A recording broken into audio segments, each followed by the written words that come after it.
Welcome to IDD Talks. My name is Anastasia Lavrina, and today we have a very special guest joining me now from the United States of America, Mr. Glen Howard, former president of the Jamestown Foundation. Warm welcome to IDD Talks. Well, thank you for letting me be on your program again. Thank you so much. Let me start with a question about one of the most crucial issues for this week. Vice President Kamala Harris and former President Donald Trump participated in their first presidential debate together in Philadelphia. Debate was watched by nearly 16 million. And being an American, what do you think about the results? Whose points are most successfully made, and brings the benefits for the candidates in the upcoming presidential elections? Please. Well, this is the second debate, and many people who have been following the debates know that former President Trump has been very much opposed to the television outlet that hosted the debate, ABC News. And so former President Trump views ABC as being very imbalanced and partisan in its questions. And it was obvious last night that many of the questions favored presidential candidate Kamala Harris. And so this is really, many people do say that the debate was a success for Kamala Harris. Many experts believe that she was very well coached by former President Obama. She used many of the mannerisms and hand gestures that were similar to the way that Obama would talk. So she would talk using the fingers like this. And so these gestures signaled to many people that Obama played a direct role in helping coach her and prepare her for this interview in the debate. So President Trump was pretty much the same type of debate style. Many people are saying in the United States today that Kamala Harris did very well and Trump did not do well.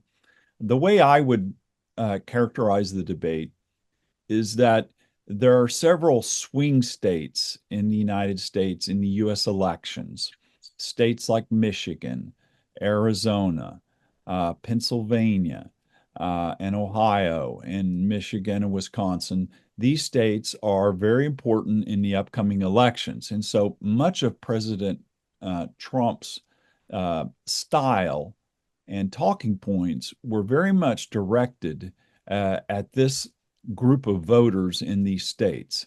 And so people will say, well, he didn't say he have any plans. He was asked about whether he has a health care plan. And many people believe that he did not do well because he said he did not have plans. And so for this type of healthcare system. And so many people think this. I think that it was pretty much, it was a success for Kamala Harris, but the problem with many Americans is they don't know who she is. Her policies are not well known. She was in charge of the U.S. border with Mexico. They called a border czar, and she was not very visible or seen. And many Americans blame the arrival of all these immigrants into the United States. They blame her for that. So I think that President Trump was clearly trying to target an audience of supporters in his discussion, but he did not really reach out to many of those undecided voters they in their 20s and 30s that have make up a big percentage, 5 to 7% of the U.S. population that are undecided, and this is what they call a swing vote.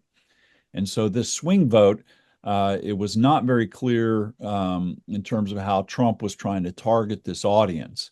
So obviously the discussion today is President Trump's statements about eating dogs and animals in Illinois as the arrival of Haitian immigrants has led to some controversy. And the person that narrated or moderated the event from ABC News was not very sympathetic to Trump and was constantly questioning him and almost interrogating him.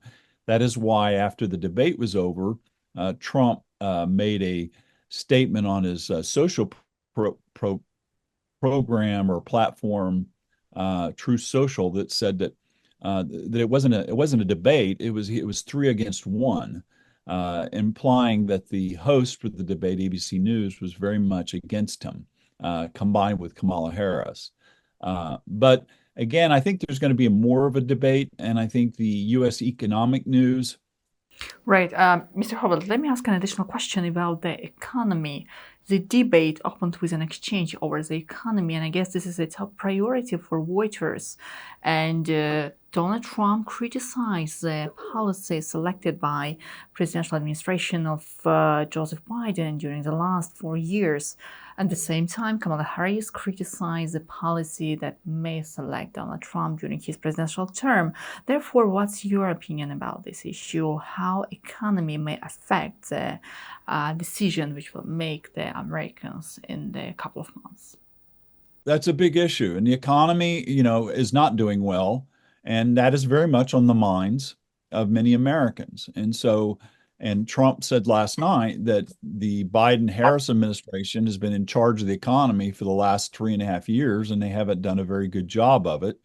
And so the more bad economic news that comes out in the U.S. media, the more people are going to blame the Biden-Harris administration for this and blame Kamala Harris. Now, in the minds of many Americans, they think that Kamala Harris is very liberal, and they call her a representative of the San Francisco, California elite that favors very progressive programs.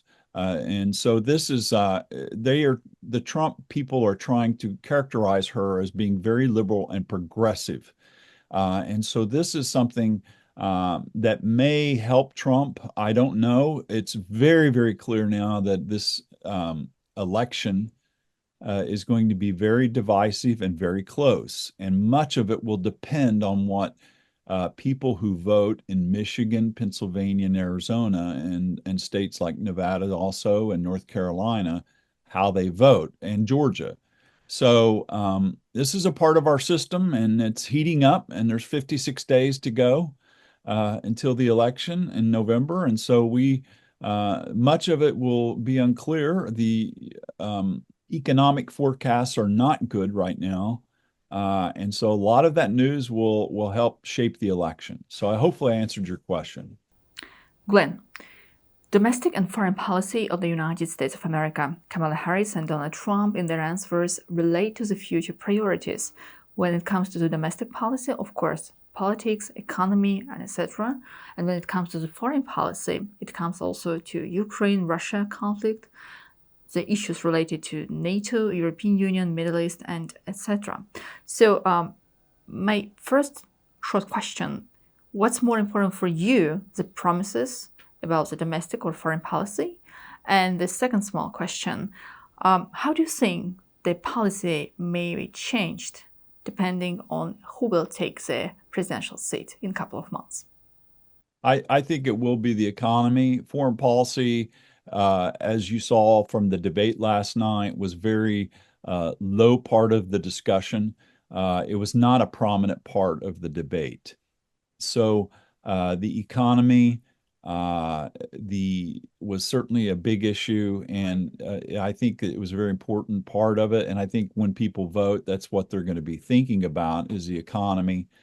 And I think that a lot of the voters will be that will be in their minds. A lot of people have already made up their minds, but foreign policy did come up, and Trump likes to say that he won't reveal what his strategy is, but he also was trying very hard last night to discuss the issue with Nord Stream, the war in Ukraine and China, and actually he blamed Russia and Europe last night for Nord Stream. And it's true that the Biden administration did lift sanctions against Russia on Nord Stream. So, but the key thing about Trump's economic policies that affect foreign policy is that his desire to drill for more oil and lift restrictions on oil production and fracking in the United States, And that's very bad news for Russia. It's also probably bad news for Azerbaijan because if the price of oil starts to drop, then that affects the economy. And Russia is very much dependent on oil exports, and as well as Azerbaijan. So, but it does geopolitically affect Russia's ability to finance its war against Ukraine. So this is a major issue, what he's saying, and way that President Trump plans to help develop the American economy is to enact and enforce stronger tariffs against China and other European countries. And so this will help finance many of the programs that he wants to implement. And so this has foreign policy aspects to it. And obviously, his views on China are well known.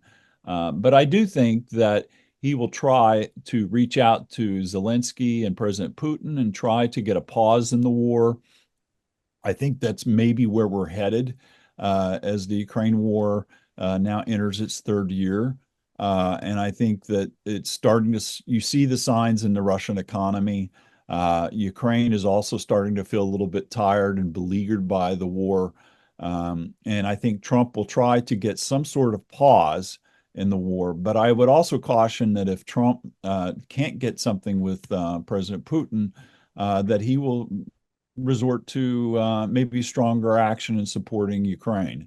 It depends on who his advisors are. And many people believe that President Trump, if he's elected, will pick Robert O'Brien as his Secretary of State. And so, or National Security Advisor or as Secretary of Defense. And Robert O'Brien is very, I would say, very balanced on Azerbaijan and the Caucasus.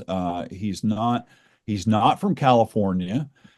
He's from Utah. So it's obviously a big plus for Azerbaijan because Kamala Harris is from California. And we all know where those the biggest supporters for Armenia come from those two states, California and Massachusetts. So I think that if you look at the situation with foreign policy, Trump, there are many aspects of Trump that would favor Azerbaijan, but also Kamala Harris has a national security advisor named Philip Gordon, and he's been very good on Azerbaijan. And he's certainly knowledgeable about the Caucasus. And I think that's very important, and I think there'll be a lot of continuity. Now, if Kamala Harris is elected, many experts are saying that Kamala Harris will be Obama 2.0, so that many of her policies will be similar to those of Obama, not Biden, but Obama. And if you watched the debate last night and the way that she prepared and used her hands, it was very obvious to me that Obama has a very big influence on her. Now, whether that will affect her foreign policy, it is unclear. Because the U.S. under the Biden administration has a very clear policy of supporting Ukraine with weapons and support, but has also put restrictions on Ukraine. And Obama was well known for not providing weapons to Ukraine and believing in what they call non-lethal assistance. So many supporters of Ukraine in the United States are very worried about what Kamala Harris may be like in her foreign policies. But the Philip Gordon factor is a very important one. And it's a very, I would say it's a positive one when it comes to the Caucasus and Azerbaijan. Now, he's also probably favors engagement with Iran. And so right now, that's a big issue. So I'll stop there. Right. Well, Glenn, you slightly touched the issues related to the South Caucasus, and I will use this opportunity to address a question about the situation and with the post-conflict development in the South Caucasus between Armenia and Azerbaijan. Just a couple of days ago, Armenia signed the incomplete draft peace agreement to Azerbaijan, and there are still some questions to the Armenian government. Let's say there's no concrete steps how Armenia is ready to work on the development of the transport communications in the region, whether it's ready to open Zangezur corridor or not. That's the first issue. And the second, there is still no clear answer whether Armenia is ready to change its constitutions, where we can see the territorial claims against Azerbaijan present. So these two issues, of course, affect the negotiation process and slow down the process itself on how soon two sides may reach and sign the peace agreement. Therefore, how do you see the development of all processes in the region, the position of the Armenian and Azerbaijani governments, and how it may bring us closer to the long-awaited peace agreement?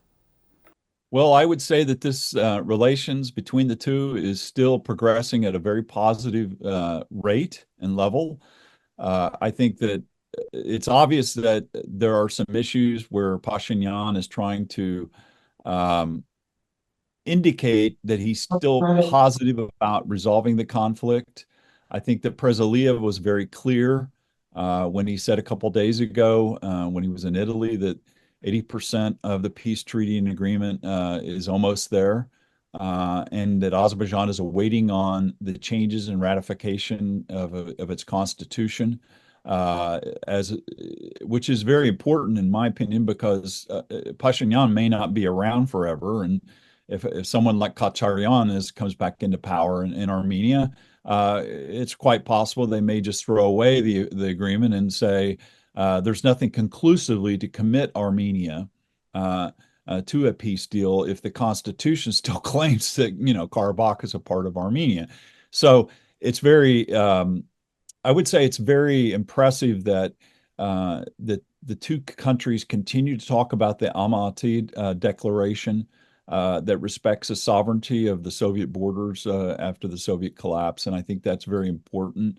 And it's obviously they're signaling going back and forth, but the movement overall remains positive. Now, President Aliyev has also said, I believe that the statement was 13 kilometers out of 1,000 kilometers of the border have been ratified, and you got a very long way to go. And so determining where your borders are with Armenia is a very long process, but it's very encouraging that the meetings in August between Azerbaijan and Armenia in Washington were positive.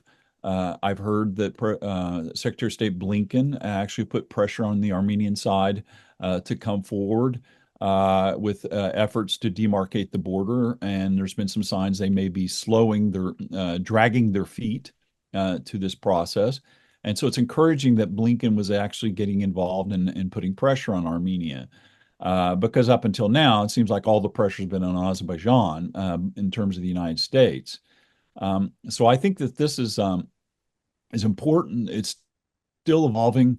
I think obviously Pashinyan is now trying to improve relations with the European Union. You have the EU now talking about visa travel and removing restrictions on Armenians traveling to Europe.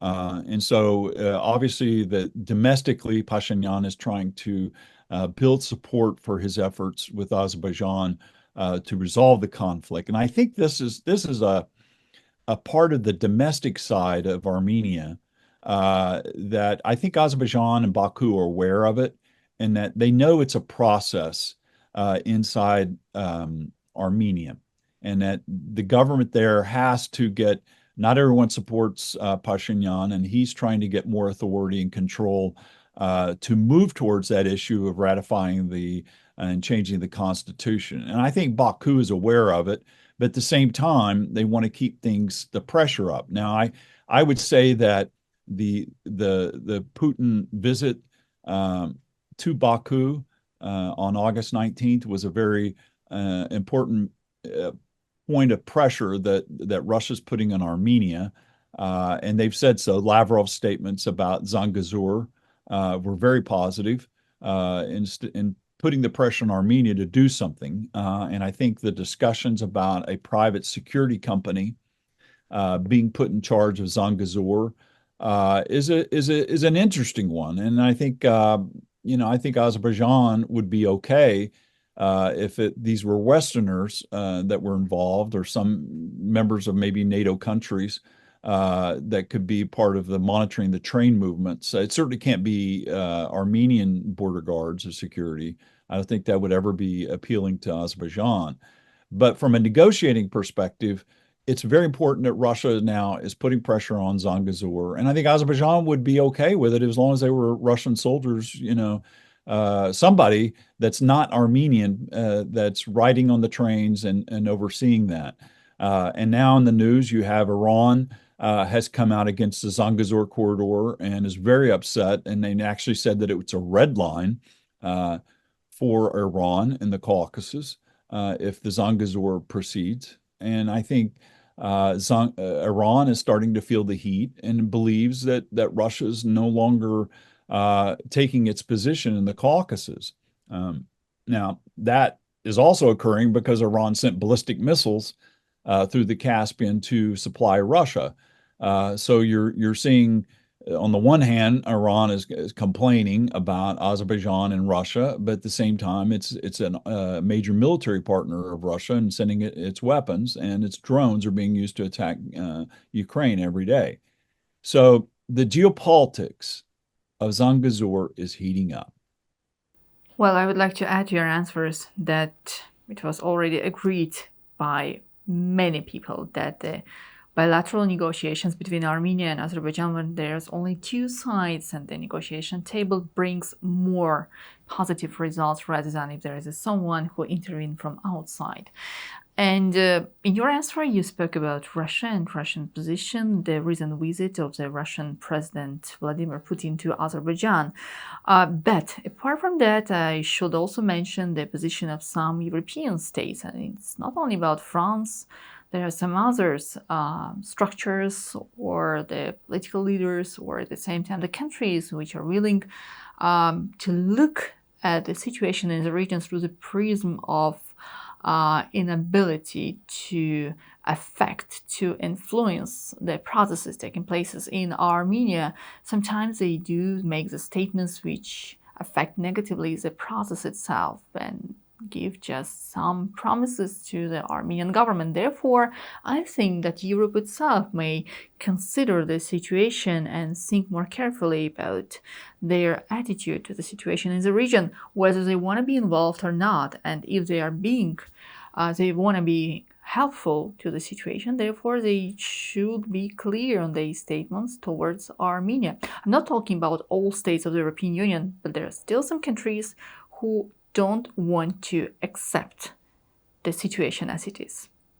That's true. I mean, European Union and with the Parliamentary Assembly of Europe not allowing Azerbaijan to participate anymore, their January 2024 decision was a very big blow to Azerbaijan, and it's not fair to them. And so I think that the European Union is not geopolitically in line here. And a case in point, as President Aliyev was talking about, is that the European Union still has not decided on long-term supplies of gas from Azerbaijan to Europe. And they keep postponing this. And President Aliyev was very critical of the European Union and Borrell for what they were saying about not agreeing to this long-term energy supply agreement, and that Azerbaijan geopolitically is very important to European gas supplies. And so Europe needs to do something about its long-term access, but it's so preoccupied by the quote unquote green agenda that it's limiting its ability to see things geopolitically. But that's part of the problems with the European Union to begin with. And so European Union cannot figure out geopolitically what it wants to do. I mean, does it want long-term energy gas supplies and be free of Russian gas, or does it not? And so, and to make up their mind about its energy security is very important to the future, but it keeps kind of avoiding this issue. And so I'm not sure. You asked about European approach now. But I think that it's certainly, once an agreement on Karabakh is reached, I think we're going to be in a new age and a new situation where Azerbaijan is no longer on the edge of Europe, but it's becoming increasingly integrated with Europe. And I think that is very, very important. Not only that, but as a strategic ally of Turkey. I think that the two states, as is the term, two flags but one people, but it certainly is moving in that direction. So I think that I think that it's really important to see where this is going with the European Union, and it's becoming in some ways irrelevant because if the agreement with Karabakh is reached, that will kind of change the geopolitics even more. It'll make it easier for Azerbaijan to engage the Europeans, in my opinion. Well, Glenn, thank you. Thank you so much for being with us today. Thanks for having me.